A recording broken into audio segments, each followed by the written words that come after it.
کہنا تو میں نے ہے ہی, جو کہ سامنے عمر فاروق ہیں, لہذا پھر میں کہہ دیتی ہوں میں نے دیا خزانے کو. حضرت عمر نے جمع کرا لیا. میں یہ کیا بات ہوں, میرے گھر والے جو مرضی کریں, ان کا معیار زندگی جس طرح کا مرضی ہو. اور حضرت عمر ایک جملہ کہا کرتے تھے, اللہ کرے کہ یہ باتیں اس دور حاضر میں ہماری سمجھ میں آئیں. حضرت عمر فاروق رضی اللہ تعالیٰ عنہ اپنے بچوں کو فرمایا کرتے تھے کہ بہت آدمی کو بھوک لگی ہو نا, اور پھر اس کی پسند کا کھانا پکا ہو, تو اتنے شوق سے وہ اس کھانے کو دیکھتا ہے نا, فرمایا اس طرح پوری قوم اپنے بادشاہوں کے خاندان کو دیکھتی ہے, اس تیزی کے ساتھ دیکھتے ہیں کہ ان کے گھر میں کیا ہو رہا ہے, ان کا معیار زندگی کیا ہے, ان کا سٹیٹس کیا ہے. سیدنا فاروق اعظم رضی اللہ تعالی عنہ نے اپنے گھر کے اندر اپنے بچوں, آپ کے بچے دونوں کاروبار کے لیے مصر گئے, تو وہاں کے گورنر صاحب نے لوگوں سے, ایک بہت بڑا قافلہ گیا مدینے سے مصر تجارت کے لیے, جاتے ہیں نا آج بھی قافلے کئی ملکوں میں, تو یہ گئے تجارت کے لیے. تو حضرت عبداللہ ابن عمر اور حضرت عبید اللہ ابن عمر, حضرت عمر کے دونوں بیٹے گئے. جناب عمر فاروق کے بچے جب وہاں پہنچے تو مصر کے گورنر نے نا لوگوں کو تعارف کرایا کہ یہ عمر فاروق کے بیٹے ہیں. یہ حضرت, یہ چودھری کے بیٹے کو کون بتاتا ہے کہ تو چودھری کا بیٹا ہے؟ باہر والے بتاتے ہیں, گھر والے جی. اور سیٹھ صاحب کے بیٹے کو کون بتاتا ہے کہ تو سیٹھ صاحب کا بیٹا ہے؟ اور مالک کو کون بتاتا ہے کہ تو مالک کا بیٹا ہے اور یہ کرایہ دار ہے؟ یہ کون بتاتا ہے؟ یہ سوچ ہم دیتے ہیں بچوں کو. چودھری اور کمی کی سوچ, امیر اور غریب کی سوچ, مالک اور کرایہ دار کی سوچ, گھر کے مالک کی اور کام کرنے والے کی سوچ, یہ ہم دیتے ہیں. یاد رکھنا, یہ ہم دیتے ہیں, یہ ہمارا مزاج ہے, یہ باہر سے نہیں آتی.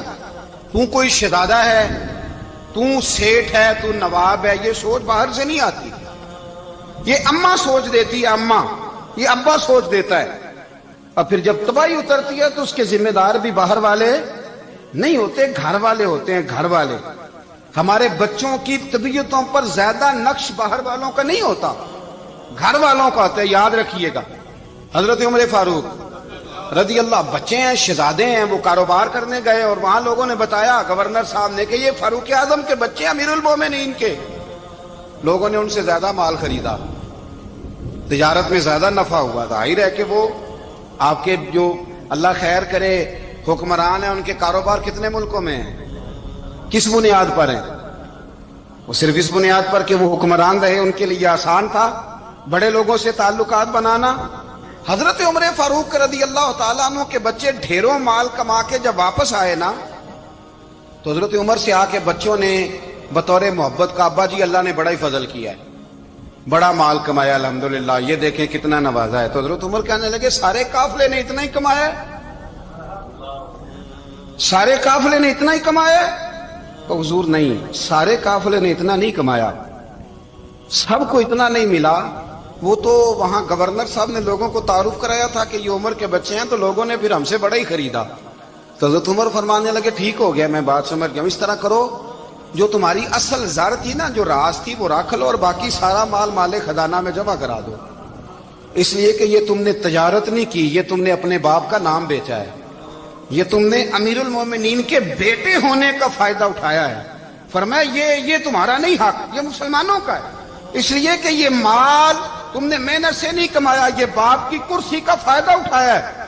اور فرمایا اگر تم نے مال جمع نہ کرایا تو میں مال بھی لے لوں گا زبردستی, اور کوڑے بھی ماروں گا, ڈبل سزا دوں گا. مرضی سے جمع کراؤ گے تو کوڑوں سے بچ جاؤ گے. بڑے بیٹے نے تو جمع کرا دیا, تو چھوٹا تھوڑا پریشان ہوا. تو حضرت عبداللہ ابن عمر چھوٹے کا ماتھا چوم کے کہنے لگے بیٹے چپ کر کے جمع کرا, یہاں بھی فخر کر کے ہم عمر کے بیٹے ہیں, اور قیامت میں بھی فخر کریں گے کہ ہم فاروق اعظم کے بیٹے ہیں. یہاں بھی ناز کریں گے اور وہاں بھی ناز کریں گے کہ عمر کے بچے ہیں.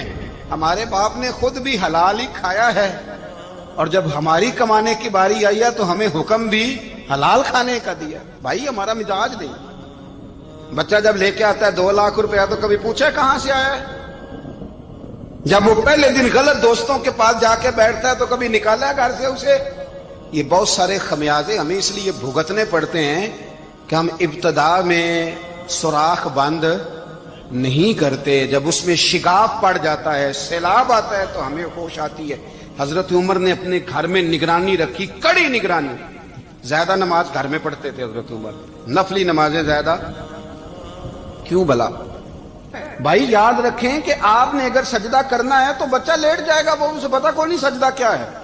لیکن جب گھر میں کبھی قرآن ابا جی کھول لینا، جب ابا جی کا موڈ بن جائے نا لیکچر دینے کا، وہ گھر میں شروع ہو جاتے ہیں، کہتے ہیں آپ لوگ نماز نہیں پڑھتے اس لیے میرے کاروبار میں برکت کوئی نہیں، تم سویرے قرآن پاک نہیں کھولتے تو میں تباہ ہو گیا۔ تو میاں آپ نے کب گھر میں قرآن پاک کھولا تھا؟ آپ نے کب نماز پڑھی؟ آپ نے کب گھر کے اندر اللہ رسول کا ذکر کیا تھا؟ آپ نے کب حدیث چھیڑی؟ آپ نے بھی تو گھر کے اندر جب بھی آپ آئے ہیں تو آپ نے وہی کچھ کیا جو دنیا دار کرتے ہیں۔ آپ بھی تو اپنا موبائل لے کے الگ کونے میں بیٹھ گئے۔ آپ نے بھی تو کہا ہے کہ اب تمہارے چینل ختم، اب میری مرضی والا چلے گا۔ تو جو آپ نے کیا ہے بچے بھی وہی کام کریں گے۔ آپ نے بھی گپ شپ لگائی ہے تو وہ بھی لگا رہے ہیں۔ یہ سمجھ لیں، جو کام آپ کریں گے آپ اپنے بچوں کی سیرت میں اس کا جلوہ دیکھ لیں گے۔ بڑی پکی سی بات ہے کہ آپ کو بچے کی عادتیں دیکھ کے سمجھ آ جائے گی کہ میں بھی یہی کرتا تھا اور یہ بھی۔ حضرت عمر فاروق رضی اللہ تعالیٰ عنہ وصال فرما گئے تو آپ کے وصال کے بعد حضرت عثمان غنی رضی اللہ تعالیٰ عنہ نے آپ کی ایک بیوہ سے نکاح کیا، حضرت عمر کی ایک بیوہ سے۔ جب وہ آپ کے نکاح میں آئی تو کہنے لگی حضرت عثمان غنی سے کہ حضور نہ تو میں خوبصورت ہوں اور نہ میں جوان ہوں، نہ آپ کی کوئی خدمت کر سکتی ہوں، میرے ساتھ نکاح کرنا سمجھ میں نہیں آیا۔ کیا شاندار جواب دیا حضرت عثمان غنی نے، کیا خوبصورت جواب دیا۔ فرمانے لگے میں نے اس لیے نکاح نہیں کیا کہ مجھے تمہارے حسن سے دلچسپی تھی یا تمہاری خدمت کی ضرورت تھی، میں نے تو اس لیے نکاح کیا ہے کہ مجھے بتاؤ عمر فاروق گھر کے اندر اپنے رب کی عبادت کس طرح کرتے تھے، وہ قرآن پاک کس طرح پڑھتے تھے، وہ رویا کیسے کرتے تھے، استغفار کا طریقہ کیا، کس وقت کس انداز میں وہ اپنے رب کو یاد کرتے تھے۔ اس لیے کہ عمر کئی دفعہ گھر سے آتا تھا تو میں اس کے چہرے پر نور دیکھا کرتا تھا، میں روشنی دیکھتا تھا، ایک معیار دیکھتا تھا۔ نکاح اس لیے کیا ہے کہ مجھے عمر کی جو گھر کے اندر کی عبادت ہے اس سے آگاہ کرو، تاکہ عثمان غنی بھی چاہتے ہیں اس طرح کے عمل کرو جس طرح کے عمر فاروق کر کے گئے۔ بھائی جب تک ہم اپنے گھر میں وہ توجہ نہیں دیں گے، وہ مزاج دیکھیں نا، ہمارے گھروں میں جب نقشہ پاس ہوتا ہے تو ٹی وی لان بھی اس میں ہوتا ہے، ڈرائنگ روم بھی ہوتا ہے، نماز کی جگہ بھی ہوتی ہے نقشے میں۔ صحابہ جب گھر بناتے تھے تو ایک مسجد بیت کا نقشہ پاس کرتے تھے، ذہن میں رکھتے تھے کہ یہ کونا نماز کے لیے، وہاں جوتے لے کے کوئی نہیں جائے گا، وہاں نماز پڑھی جاتی تھی، عورتیں وہاں اعتکاف کرتی تھی۔ ٹی وی لان تو آ گیا ہے اور گھر کے اندر ٹی وی رکھنے کے لیے تو ایک کمرہ الگ سے بنا دیا گیا ہے، اور اب جو نئے نقشے پاس ہو رہے ہیں اس کے اندر گھروں کے اندر جگہ بنائی گئی ہے جہاں کمپیوٹر رکھے جائیں، اور بچوں کے لیے وائرنگ ہوگی نیچے تاکہ انہیں کوئی مشکل درپیش نہ ہو۔ یہ ساری چیز ہم نے نہانے کے لیے گھروں کے اندر اتنے بڑے واش روم بنائے ہیں کہ لگتا یہ ہے کہ سوائے نہانے کے اور کام ہی نہیں کوئی گھر میں ہوگا۔ ہر چیز آ گئی، پر اللہ کرے کوئی تفسیر بھی ٹیبل پہ پڑی نظر آئے، کوئی حدیث کی کتاب بھی ٹیبل پہ پڑی نظر آئے۔ اللہ کرے کہ جس طرح ابا لطیفہ سن کے آتا ہے تو جب تک سنا نہ لے اسے ہضم نہیں ہوتا، اللہ کرے کہ وہ جمعے میں بیان سن کے جائے تو اس کا بھی دل کرے میں اپنے بچوں کو سناؤں۔ وہ نبی پاک کی کوئی حدیث کہیں سے سنے تو گھر جا کے سنائے۔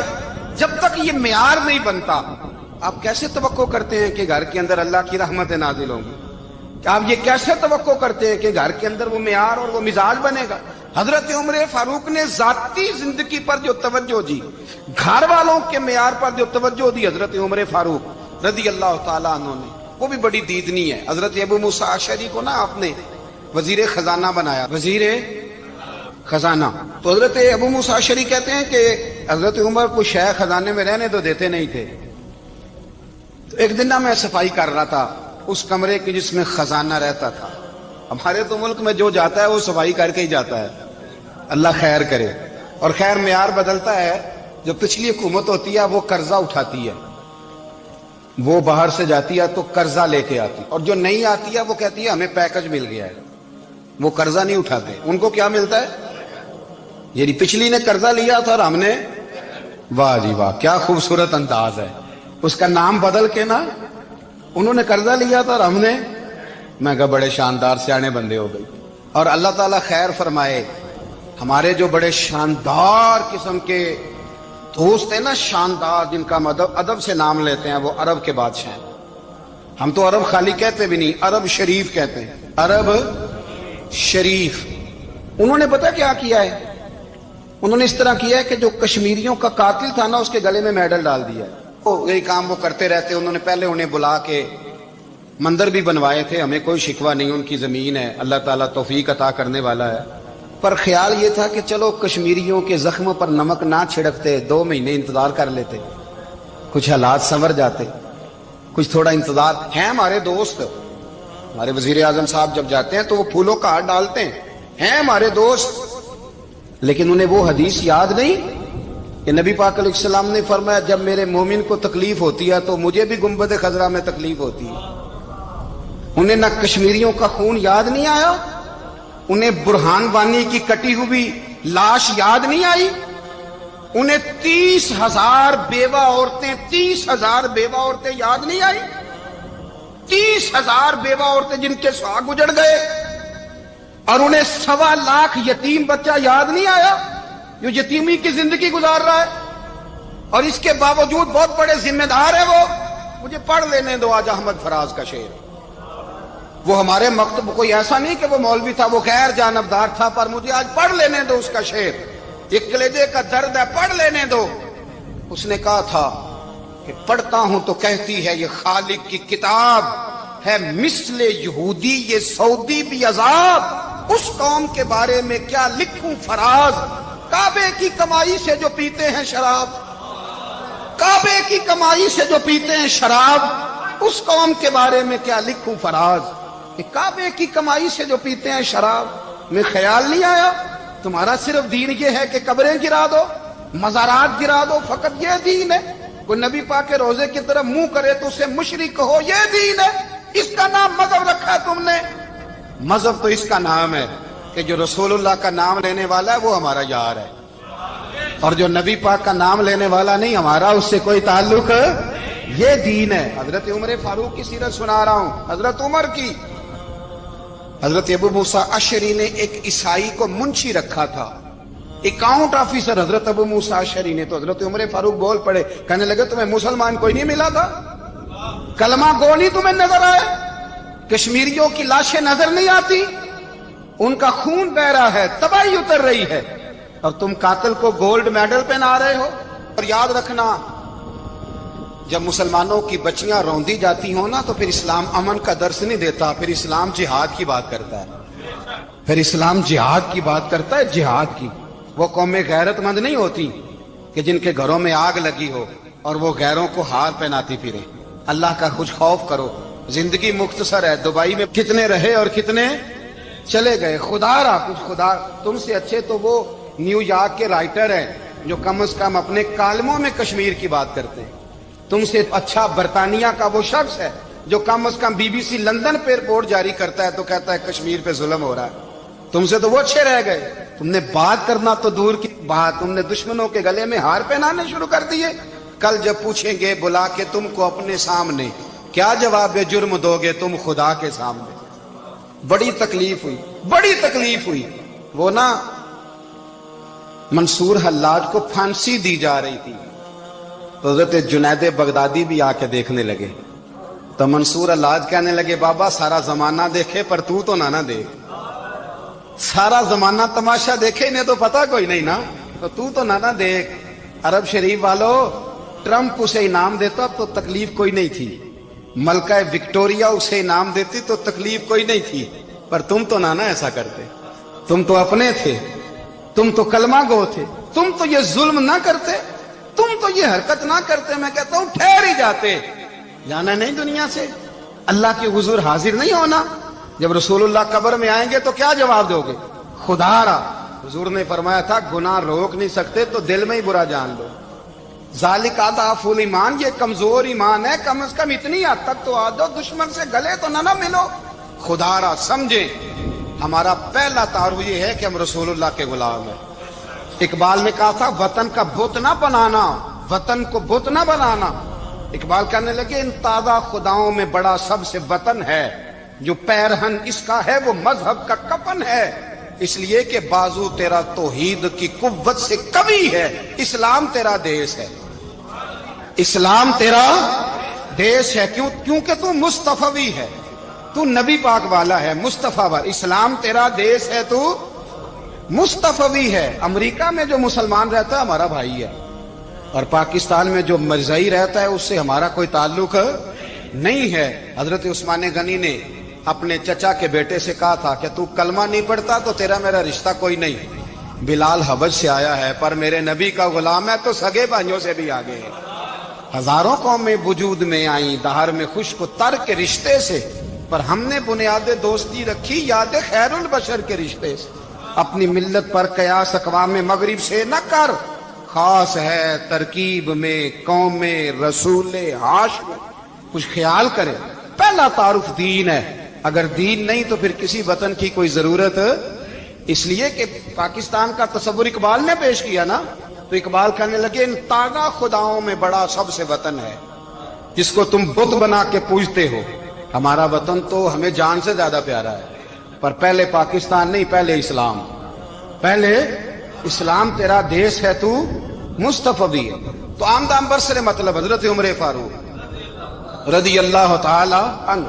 حضرت سیدنا ابو موسیٰ اشعری کہتے ہیں کہ میں نے نا صفائی کی، مال غنیمت کی میں نے صفائی کی، تو ایک دینار مجھے نا کہیں پڑا ہوا مل گیا، تو فرماتے ہمیں اجازت ہوتی تھی کہ ایک آدھ دینار ہم اپنی مرضی سے کہیں خرچ کر سکتے۔ تو حضرت عمر کے بیٹا گزر رہا تھا، تو حضرت ابو موسیٰ اشعری کہتے ہیں میں نے صفائی کی تو ایک دینار نکلا، تو میں نے وہ ایک دینار نا حضرت عمر کے بیٹے کو دے دیا۔ میں نے کہا لو بیٹا اپنے چچا کی طرف سے تحفہ۔ تو گھر جا کے انہوں نے حضرت عمر کو بتایا کہ چچا نے پیسے دیے ہیں، چھوٹے بچے تھے۔ حضرت عمر نے حضرت ابو موسیٰ اشعری کو بلا لیا اور بلا کے فرمانے لگے میں تو تمہیں اپنا دوست جانتا تھا اور تو نے میری اولاد کو ہی دنیا دار بنانا شروع کر دیا، میرے بچوں کو ہی تم نے دنیا دار پیسوں پہ لگانا شروع کر دیا، میں تو تمہیں یار سمجھتا تھا۔ فرمایا تمہیں چاہیے تھا میرے بیٹے کو نصیحت کرتے کہ بیٹا پیسوں سے رب راضی نہیں ہوتا، اس کی رضا والے کام کیے جائیں تو رب راضی ہوتا ہے۔ اور فرمایا تمہیں کوئی اور گھر نہیں ملا تھا تباہ کرنے کے لیے، میرا ہی گھر ملا تھا، اٹھاؤ اپنا دینار اور خبردار آج کے بعد میرے بچوں کے ساتھ یہ والی نیکی نہ کرنا۔ اور ہمارا کیا سٹیٹس ہے، دوستی ہے یہ اس سے جو تحفے زیادہ دے، جو بچوں کو خراب کرنے میں مدد زیادہ کرے اس کے ساتھ گرانا۔ حضرت عمر نے گھر پہ اور سب سے بڑھ کر اپنی ذات پہ توجہ کی۔ حضرت ابو مالک رضی اللہ تعالیٰ عنہ کہتے ہیں میں عمر کے پیچھے پیچھے ایک باغ میں گیا، اکثر اس باغ میں جایا کرتے تھے، اور عمر جا کے نا تو درخت کے نیچے بیٹھ گئے اور فرمانے لگے او امیر المومنین اللہ سے ڈر جا، ورنہ جس رب نے حکومت دی ہے وہ عذاب بھی بڑا دے گا، ڈر جا رب سے۔ کبھی ساری زندگی حضرت عمر نے اپنا کوئی تعارف نہیں کرایا، کبھی نہیں۔ ایک بندے نے آپ کے سامنے تعریف کر دی آپ کی تو فرمانے لگے تو خود بھی ہلاک ہوا اور مجھے بھی ہلاک کر دیا، کیا ضرورت پڑی ہے میری تعریفیں کرنے کی، اتنی دیر میری تعریف میں لگائی، اللہ کا ذکر کرتا رب تجھے ثواب دیتا، حضور پہ درود پڑھتا تو رب تیرے اوپر رحمتیں نازل کرتا، کس چکر میں ہے؟ آج جتنا اچھی کوئی خوشامد کرے اتنی اچھی وزارت ملتی ہے، جتنی اچھی اس کو جو ہے وہ چاپلوسی کرنی آیا درجہ بھی اسے اتنا ہی اچھا ملتا ہے۔ حضرت عمر فاروق رضی اللہ تعالیٰ عنہ آپ کے بیٹے کہتے ہیں، صاحب فتوح الشام نے لکھا ہے، آپ کے صاحبزادے کہتے ہیں میں نکلا تو میرے ابا جی نا اپنی پشت پر مشکیزہ رکھ کے کنویں سے پانی بھر کے آ رہے، میں دوڑ کے آگے گیا، میں نے کہا ابا جی مجھے دے دے۔ فرمانے لگے بیٹا تیرا کیا خیال ہے، کوئی اور نہیں تھا مشکیزہ بھر کے لانے کے لیے، تیرا کیا خیال ہے؟ کہا ابا جی بڑے لوگ تھے پر آپ کیوں اٹھا رہے ہیں؟ فرمانے لگے نفس نا ذرا میرا بڑا ہو گیا تھا، اسے ذرا ذلیل کر رہا ہوں، ذرا اپنا محاسبہ کر رہا ہوں، یہ مجھے کہہ رہا تھا تو بڑی چیز ہے، تو میں نا ابھی مشکیزہ گھر رکھ کے آؤں گا، پھر تیری ماں نے مجھے کہا ہے کہ گھر میں لکڑیاں کوئی نہیں جلانے کے لیے، پھر میں جنگل سے لکڑیاں کاٹ کے لاؤں گا۔ اب میں امیر المومنین بن کے نا تو میرا نفس تھوڑا بڑا ہو گیا۔ اب یقین کریں ہمارا ہاضمہ خراب ہو جاتا ہے جب تک ہمارا تعارف صحیح نہ ہو، ہمارا تعارف ٹھیک نہ ہو، میں یہ ہوتا ہوں میں وہ ہوتا ہوں، چھوڑ مٹی دیں تے مٹی رہنا ہی، مٹی دیں تے مٹی دیں تے مٹی رہنا ہی، ایویں کادی بلے بلے اج مٹی دے اتے بندیا تے کل مٹی دے تھلے، مٹی دیں تے